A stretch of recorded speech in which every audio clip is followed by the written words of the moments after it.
For whatever type of Android phone you are using, consider how to stay tuned to this video and see how to update Android security settings on your Android phone to keep your Android phone more secure. Let me show you how.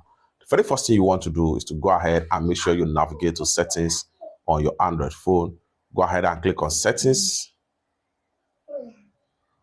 And the next thing you want to do to simply click on here and then go ahead and simply type in app, click on search. And the next thing you want to do is to go ahead and navigate to security app.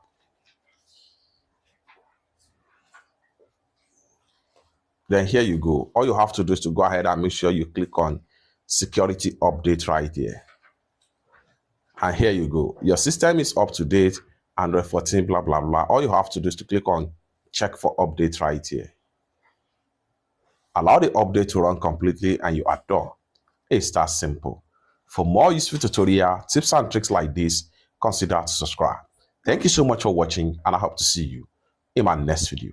Bye for now.